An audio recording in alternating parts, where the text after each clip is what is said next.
Good morning, my dear students. Hope you guys are doing good and hoping you must have completed the examination with good zeal. Anyways, we are in a process, in a chapter that is how to train yourself to increase concentration. Okay, so in part first, we have completed 6 points, right? So that is video number one. So we are today going for point number seven. So this is understand your child's method of learning visual, auditory, and kinesthetic. So there are two parts: visuals and making flashcards. Like children who are visual understand information better when they are able to see it. Right? In this case, the child will be able to concentrate better if he is allowed to read the information and write down it as well. So children when you have a classroom, teachers prefer writing on blackboards, trying to explain on blackboards, right? Sometimes it's not only about mathematics. Sometimes for historical places, if it's example Taj Mahal, let's example Taj Mahal. So when teachers say no, Taj Mahal is one of the greatest wonders of the world, like that. So he sometimes makes small pillars. He makes the tomb. He makes that garden type small, right? So that you visualize it, you understand it better.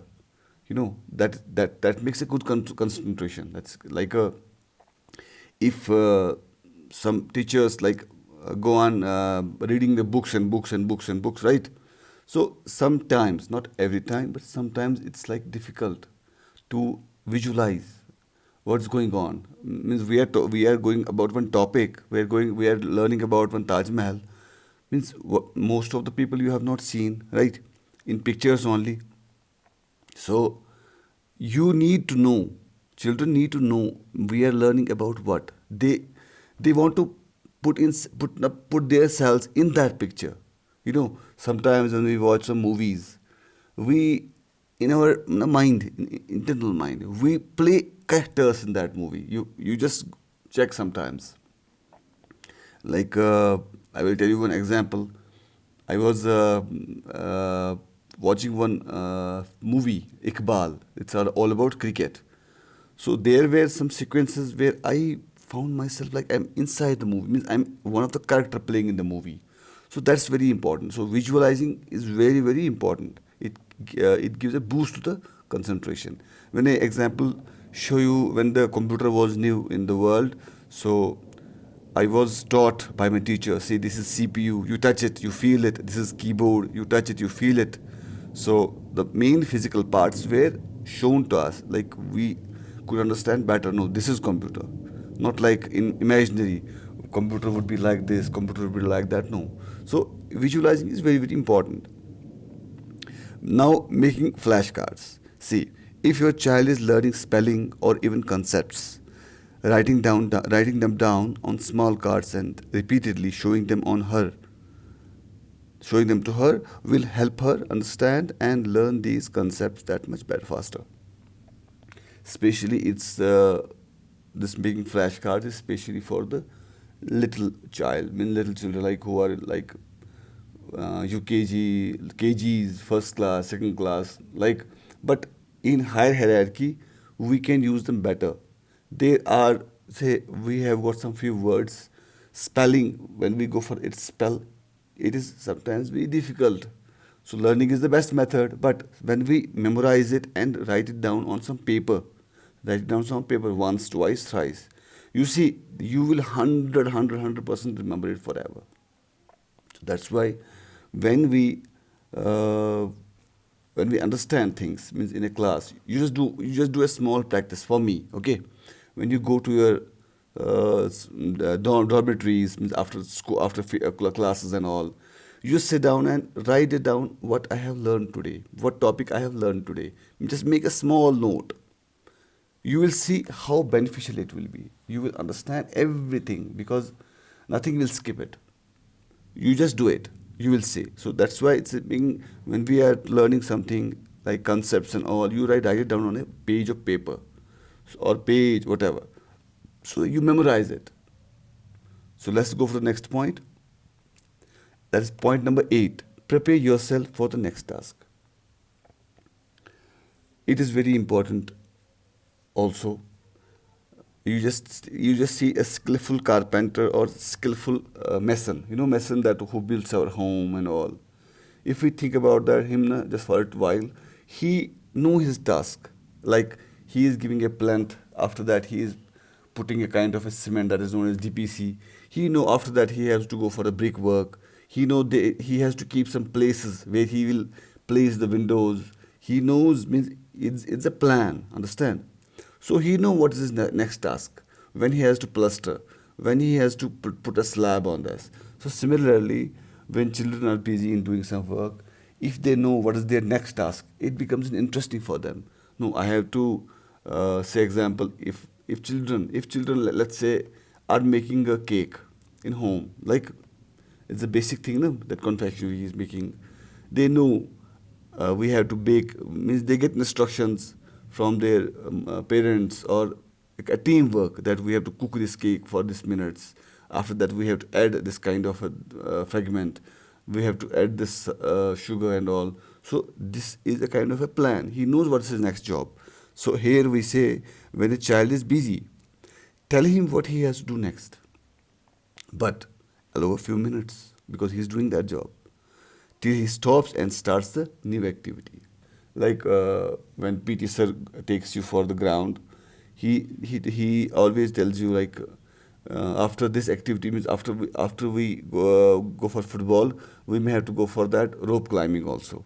So some people are interesting. They do it. They say, no, after we complete the football, we have to go for rope climbing also. So they are prepared about the next topic.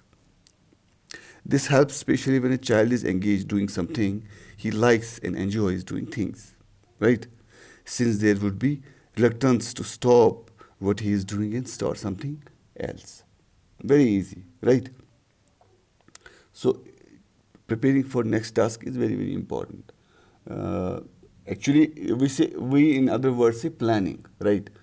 And say planning is the foremost part of the life, because until unless we plan things, we do not conquer things in a beautiful way. We may win that, but we do not always uh, finish it in our own way, means the way we want.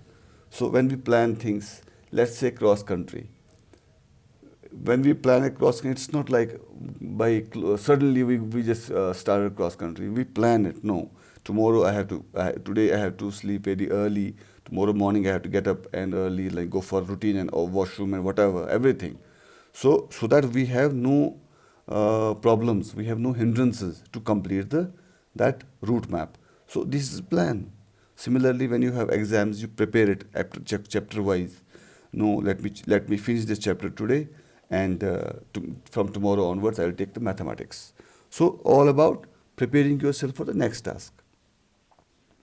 Point number 9: set short time goals for better concentration. See,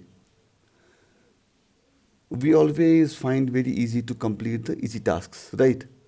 If example, we have to bring one, like we have to shift the bricks from the ground floor to first floor or second floor. Example, I'm telling you, or not only bricks, we can say any of our things which is concerned to our studies, books, tables, almiras, whatever. So shifting it from ground means shifting it from garden to ground floor is very easy, because there is not much gravity and all, means there's not much that hurdles. We don't have to cross ladders, we don't have to cross the lifts and all. So it's very easy, linear type, right? You may ask somebody's help, you can easily do it. But in case if you have to take the books or whatever your articles, materials to the fifth floor, sixth floor without lift, you see, you have to go and take the things first to the first floor, take a small rest, go on to the second floor, take a small rest. So on up to the destiny. So that's why it makes it easy. So set a time goal for the completion of your goal. Set a time limit. If it is studying, then you say that a certain number of pages need to be done within 20 minutes, right? Keep in mind that the average time for an adult to concentrate completely is about 42 minutes, and so on concentration span of child would be much less. Therefore, it would be wise to have shorter time limits such as 15 minutes to 20 minutes. Another thing to keep in mind is that while some children thrive under time goals, other children might feel pressurized and may start feeling anxious and lose focus. In this point, it's explained beautifully. Say, whatever we do, we have to do it planned, and we must do it like example.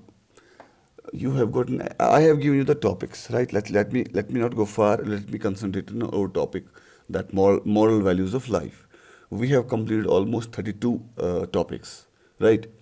So, just to complete the examination, just to finish the examination, I have told you that no, you need to focus. See, every topic is equally means uh, beautifully designed and equally designed for you.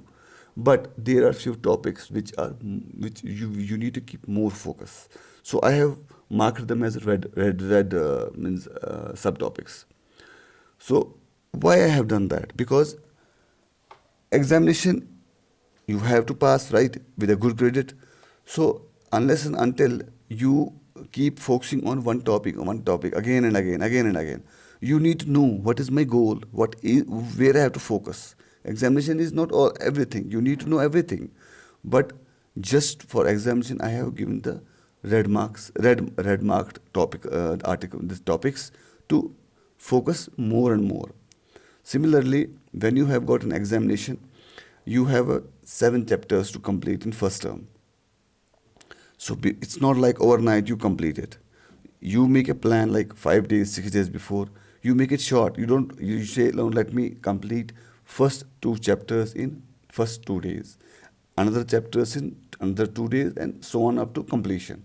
So you just focus on first 2 chapters. You don't focus on entire book. No. So this makes you make this goal shorter and better concentration. So example, if we undertake example like about football, you see when the goal post is very far for you, it becomes little bit it sometimes demoralizes. No, I have to take this ball to the last place. Means I have to pass so many hurdles, hindrances, and all. The place must be there. But when the goal is shorter and it gives a better concentration, no, it's just easy for me to throw that ball to the goal post because this distance is easy, and the effort is also easy. So we have to make that way. We have to make our big goal into fragments. Not if we have time, right? Sometimes there is no time. Then you have to do what is the best possible way. But it's all about planning. When you have plans, you must do that in same way. So it's all about the point number 7, 8, and 9. So we'll keep continuing for another points, another video. Till the time, take care and prepare yourself. Bye.